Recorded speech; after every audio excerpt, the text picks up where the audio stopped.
Should we just get straight to it? What's happened this week? That's why we're here. That's why we're talking about it. It hurts my brain, Alan. Is this a Star Wars convention? Is that your Wookiee noise? I can't. Who does the best? Anyway, what happened? Just get to what. We got a letter. We got a letter. We got a letter. We got a letter. And a letter in our favour.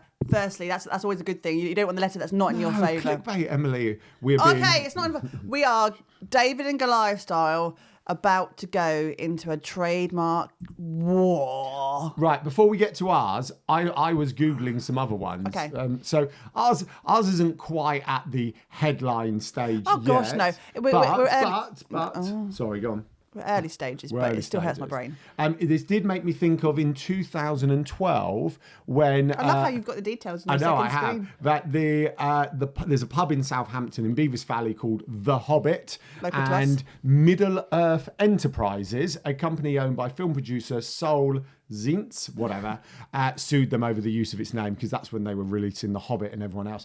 A little bit closer to, I say in that, Bevis Valley, Southampton's pretty close to home, but a little bit closer to home in terms of business stuff was Dodge Woodall when he started the Bournemouth Sevens Festival back in the day. I think that's 7, 8, 9 years ago, something like that. A while back now. He used the kind of Superman logo in his kind of 7, went out flyering everyone, and someone told Warner Brothers, and I believe he had a cease and desist for his use of their logo. Fast forward that's 2025 with us. Little old us.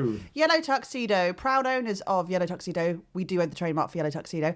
And proud owners of the Digital Circus trademark in the UK. Because when we first started this, as with most of our products, we do things the right way. But believe it or not, we do things the right way, Alan. I know that's quite a shock to us. You know this. What we like to do is do things the right way, which is the foundations, Digital Circus foundations. And then on top of that, you then do business on your terms. So when we started Yellow Tuxedo in 2019, we were moving into kind of a membership model anyway, and we were thinking about it and teetering around the edges. And then when we came up with the Digital Circus, and we come up with a lot of ideas.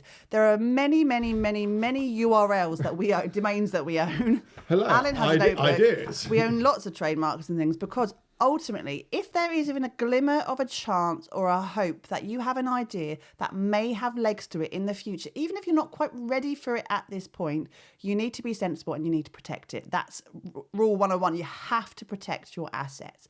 So we did that. And back in 2020, we owned the trademark for the Digital Circus in the UK. We did it ourselves. We went through the government IP office. Actually, it was quite a painless exercise. We thought about we did the application.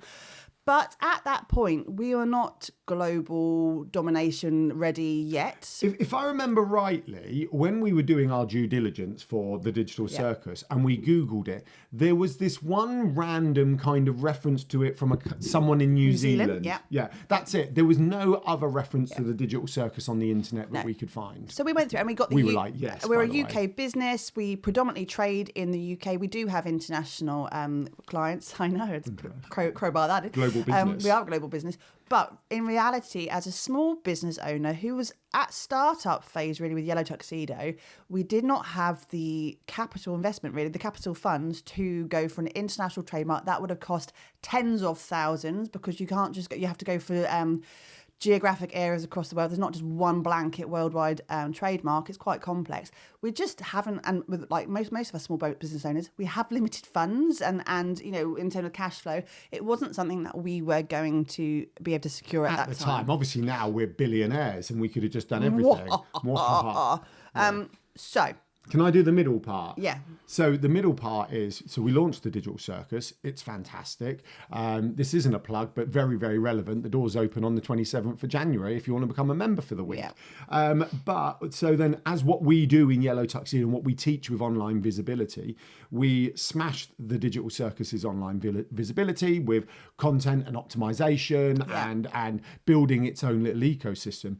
So for a period of time, if you Googled the Digital Circus, you only saw us, right? There was no other. This New Zealand company was gone. You saw us on the main page, images, videos, on all major platforms. If you Googled the Digital Circus, it was us. Great stuff, right? We were very, very happy. Then, where are they based? They're an Australian company. Oh, and perhaps they're linked to New Zealand. No, that was a training company. Yeah, an Australian company, and they launched a cartoon. They're a YouTube channel. Yes. That was it. I'd forgotten that They're a part, YouTube actually. channel. I knew it was on. The owners of the channel are an animation company, and they do small animations. And they launched the amazing Digital Circus.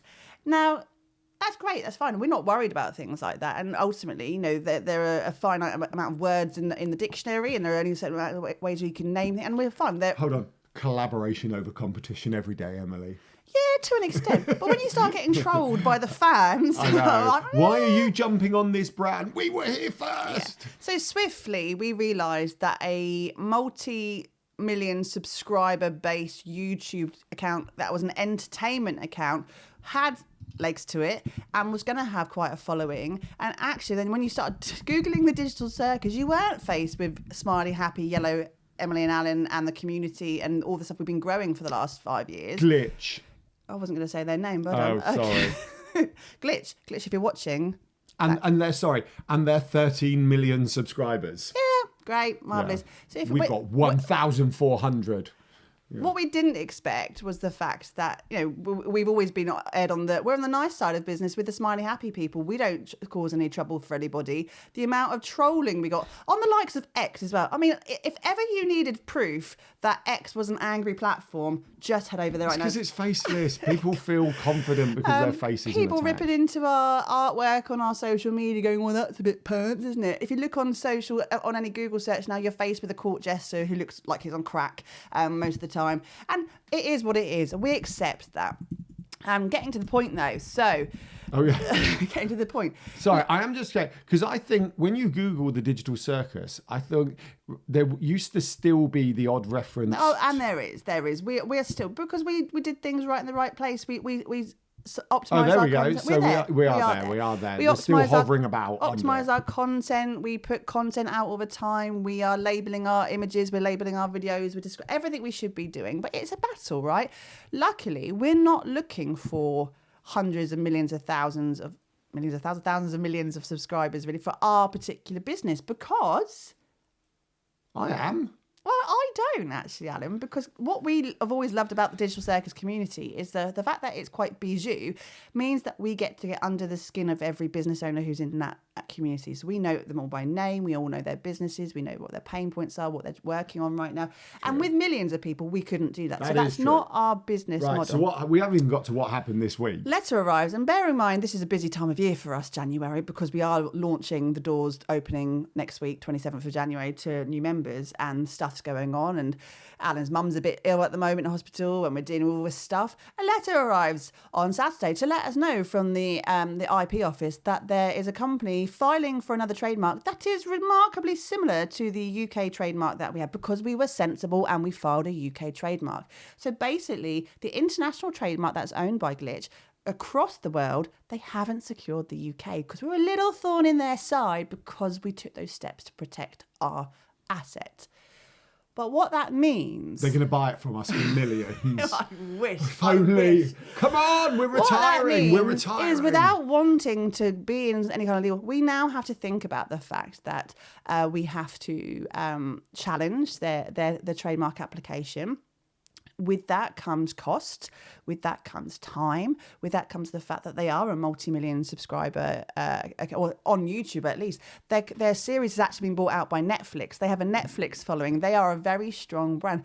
And it begs the question, this is something we've been talking about a lot this week, the whole David and Goliath thing of, does the underdog get to win in these situations? Is it fair? Is it just? Is it right that just because someone has a larger following that they get to win? Maybe they have larger legal teams. They maybe have more capital to help deal with these things. Surely, without being funny, it just comes down to money. Well, it does. Like, what can you afford in this situation? In terms of the under, and this is where I feel very strongly, is that we've already talked about the fact that we don't want to be size and scale over there, but we are a small business. We are trying to earn a crust. We are trying to think about a retirement plan in the future.